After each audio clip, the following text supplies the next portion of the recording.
అదరగొట్టే కారం రంగు రుచి ఆచి కారం పొడి.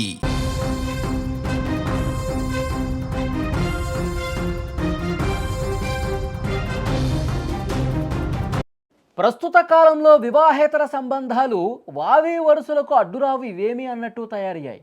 కొందరు వయసు వరుసలతో సంబంధం లేకుండా ప్రవర్తిస్తున్న ఎన్నో ఘటనలు వైరల్ అవుతున్నాయి. తమ అక్రమ వ్యవహారానికి అడ్డుగా ఉన్నారని భావిస్తే భర్త, భార్య, పిల్లలు ఇలావేమీ చూడకుండా దారుణాలకు పాల్పడుతున్నారు. కర్నూలు జిల్లాలో కూడా ఇలాంటి ఘటన జరిగింది. అల్లుడితో వ్యవహారం నడుపుతున్న ఓ మహిళ అల్లుడితో కలిసి భర్తనే చంపేసింది. కర్నూలు జిల్లా నంద్యాల శివారులోని నందమూరి నగర్లో గుర్రప్ప, సుభద్ర దంపతులకు ముగ్గురు కుమార్తెలు. గుర్రప్ప వ్యవసాయ కూలి.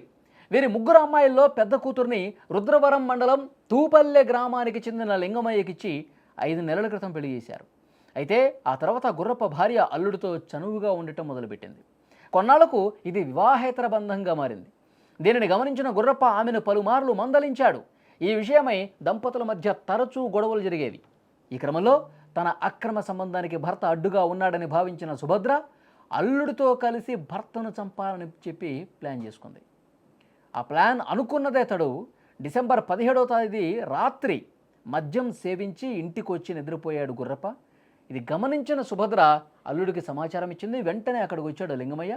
ఇంట్లోని స్పీకర్ వైర్లతో గుర్రప్ప మెడకు ఉరి బిగించేశారు. ఆ టైంలో సుభద్ర భర్త కాళ్ళను తాడుతో గట్టిగా బిగించేసింది. ఆ అలికడికి ఇంట్లోని కూతుళ్ళ నిద్రలేచి చూశారు. తండ్రిని కాపాడుకునేందుకు వారిద్దరూ తల్లిని, బావను అడ్డుకోపోయారు. దాంతో అత్త, అల్లుడు ఈ విషయం బయటకు చెప్తే మీ పెద్దక్కను కూడా చంపేస్తామని చెప్పి లింగమయ్య, సుభద్ర వాళ్ళని బెదిరించారు. ఇద్దరు పిల్లలు సైలెంట్గా ఉండిపోయారు. గుర్రప్ప చనిపోయాడని నిర్ధారించుకున్న భార్య, అల్లుడు దానిని సాధారణ మరణంగా చిత్రీకరించే ప్రయత్నం చేశారు. కానీ బంధువులు, స్థానికులు గుర్రప్ప మెడపై ఉన్న గాయాలు చూసి పోలీసులకు ఇన్ఫర్మేషన్ ఇచ్చారు. పోలీసులు వెంటనే వచ్చి సుభద్రను అదుపులోకి తీసుకుని విచారణ చేస్తే మొత్తంగా కేసింది. నిజాలు మొత్తం బయటపెట్టింది. ఆమె కూతుళ్లను విచారించగా అసలు సంగతి ఇంకా బయటపెట్టింది.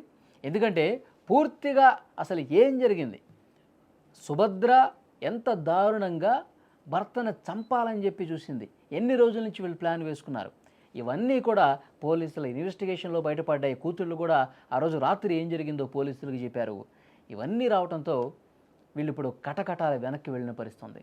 చూసారుగా, అక్రమ సంబంధాలు పెట్టుకుంటే జీవితాలు నాశనం అనటానికి ఈ ఘటన కూడా మరొక ఉదాహరణగా నిలిచినటువంటి పరిస్థితుంది. నా కూతురే సార్, కానీ మా పాప బాగా బతికేతోళ్ళు అల్లుడిని చేసుకునే వాళ్ళ నుంచి అల్లుడు ఏం చేసినాడో ఏమో మాకు తెలియదు. అల్లుడు వచ్చి ఆ పిల్లల్ని పనుకుని నేను ఏదో మత్తు మందులు, మాతర్లు అవి ఇవి నీళ్ళలో కలిపి తాపిచ్చి రిబ్బెన్ వేసి గొంతుకు గుంజి చంపినాడు సార్. నేనైతే లేను, తిరుపాట్ల సాకిరికి పోయినా, నేనైతే లేను. నేను వచ్చేతాలకు పిల్లలను అడిగితే ఇట్లా జరిగిందమ్మా, మమ్మల్ని బయటికి పో, నా లేకపోతే మిమ్మల్ని చంపుతామని పిల్లలను బెదిరించిన. పిల్లలు ఇద్దరు బయటకు వచ్చేసినారు. వాడు, అత్త ఇద్దరు కలిసి చంపేసి రాత్రి జరిగింది సార్. రాత్రి 9:30 లోపల 11కి వీళ్ళు ఫోన్ చేసి నాకు ఇట్లా పనే అమ్మ ఇట్లా ఎవరో వచ్చినారు ఇంటికి, మళ్ళీ ఏంటికో ఏమో తెలియదని వీళ్ళు చెప్పినారు సార్. నాకు ఆ టైంలో బస్సు లేదు, ఏది లేదు, నాకు రానికి ఆస్కారం లేదు, లేక రాలేదు సార్. పొద్దున ఫోన్ చేసి ఇట్లా చచ్చిపోయినాడని ఫోన్ చేసినారు సార్.